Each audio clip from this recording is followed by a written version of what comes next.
Saudi वफ्द की सरमायाकारी के मुआहिदों पर दस्तखत के लिए पाकिस्तान आमद का शेड्यूल तय पा गया है। वज़ीर आज़म कल सऊदी वफ्द के एजाज़ में निजी होटल में अशाया देंगे। सऊदी वफ्द की 11 अक्टूबर को अस्करी हुकाम से भी मुलाकातें मुतवक्के हैं। इसे बात करेंगे डॉन न्यूज़ के नुमाइंदे अब्दुल्ला मोहम्मद हमारे साथ मौजूद हैं। अब्दुल्ला, बताइएगा सऊदी वफ्द के दौरे में मजीद क्या मसरूफियात होंगी?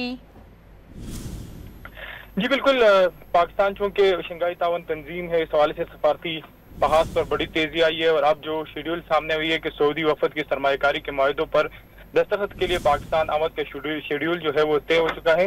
वज़ीर-ए-आज़म कल सऊदी वफद के एजाज में निजी होटल में इशाया भी देंगे, जबकि इसके साथ साथ सऊदी वफद के लिए इशाये में वफाक वज़रा को भी मदऊ किया गया है।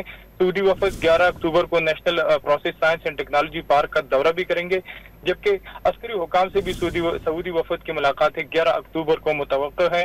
जराये के मुताबिक वजारती सतह पर सऊदी वफद के साथ राउंड टेबल मीटिंग्स भी अब होंगी, जबकि इसके साथ साथ वफद के साथ कल सेशंस और दीगर जो बिजनेस टू बिजनेस सेशंस वो भी शेड्यूल है, जबकि मुख्तलिफ सेशंस में वजारत तवानाई, वजारत इंफॉर्मेशन टेक्नोलॉजी के हुकाम भी शरीक होंगे और इन जो मुलाकातें उनमें वजारत फूड सिक्योरिटी, कम्युनिकेशन डिवीजन, वजारत पेट्रोलियम के हुकाम भी शरीक होंगे। जराये के मुताबिक सरमायाकारों के लिए वजारत सनत व पैदावार और सर्विस सेक्टर के लोग भी शामिल होंगे, जबकि सेशन के बाद सऊदी अरब और पाकिस्तान के दरमियान मुख्तलिफ पर दस्तखत भी होंगे। जी, बहुत शुक्रिया आपका।